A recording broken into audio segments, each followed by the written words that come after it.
look at some of the interesting questions. All right, I look at it just now, and I do think that we should pay attention to some of the responses of what our classmates wrote.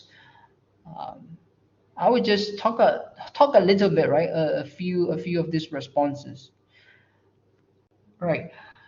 If a person's emotional ailments can be attributed to physical injury, what is the treatment that they will most commonly be advised to receive? So this is a very good one, actually. Yeah, right.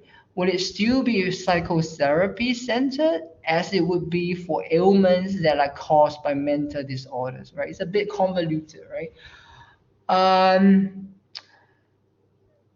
so it's kind of emotional, right? So the person actually, I think this really applies to a lot of people, right? Physical injury. Okay, let's say you got an accident, right? Accident in NS, right? Accident in NS, and then as a result of that, you got slip disc, right? Such things has happened, right, to a lot of people I know, right? Um, so what happened in Singapore is that a lot of people are actually afraid to seek psychotherapy, to seek some kind of psychological assistance, right? Because the context also matters, right? But ideally, right, I would advise you. Of course, I mean, the thing is kind of chronic now, right? I mean, it's kind of on and off, and then it cannot really be cured, right? If you get such a slip disc, right? And then it really affects you emotionally, psychologically, right? You should find somebody to talk to, right? I mean, as long as you can afford the payment, I would really suggest some kind of psychotherapy. Yeah. Um, yeah, I don't think. Yeah, it also depends, lah, right, on the scale of the physical injury. Yeah. If it's not really life threatening, but it's chronic, yeah, definitely. Some kind of psychotherapy would be recommended. Yeah. So that's just my take, all right. Okay, let me just look at some other responses. Somehow it's not. I got to opening a new tab, right? Yeah. All right. And what are the potential downsides of over reliance on addressing psychological symptoms through administering drugs to alter affect biology, right? So yeah, I mean, drugs to stabilize serotonin levels. Usually, I mean, just now I mentioned SSRI. SSRI does not really stabilize serotonin levels. It actually upregulate your this serotonin level. I mean, of course, usually you wouldn't, feel a lot of negative side effects.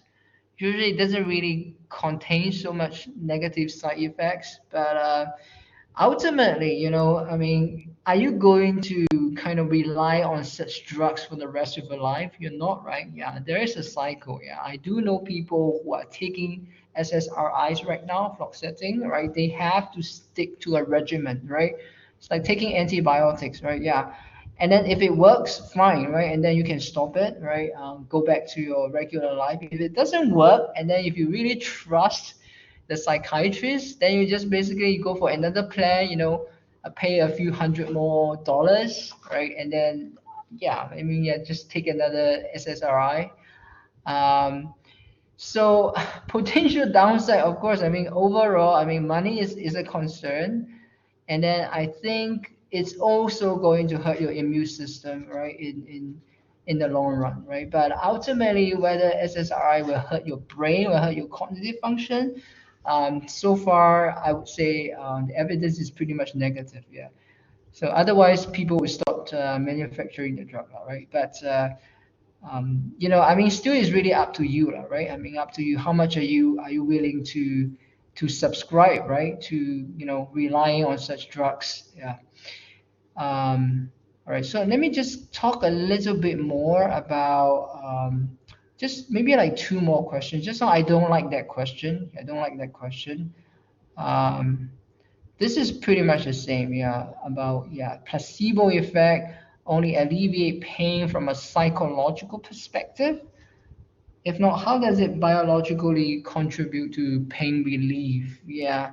So placebo effect is something that's always there, right? And then it's huge individual variation, all right? So for those of you who are not so clear about what I'm talking about, so it's just like, giving some people some kind of vitamin pill, like a sugar pill, without telling them, right, that it's not the drug, right?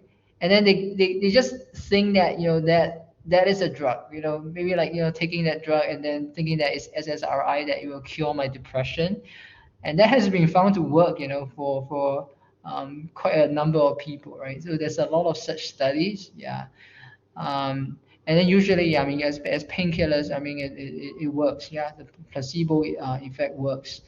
So, so biologically, I think it's more like a psychological precursor, right? It's the mindset that, drove certain biochemical responses, right?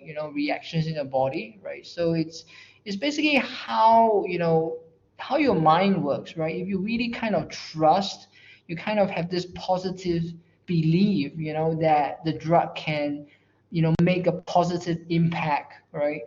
I think that is just going to, create some changes in your brain, yeah, and that's going to contribute to such improvement, right, in your symptoms. Yeah. So yeah, so I think that's just my take. Yeah. So you have to understand, all these biological reactions from a psychological perspective. Yeah. Right.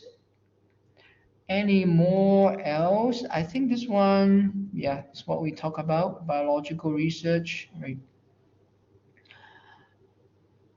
Yeah, so I think this will be my last response. As a psychologist, right, one of the ways, right, that we can combine psychological aspects of treating patients and biological treatments. This is a very good question. We just limited to the psychological aspects.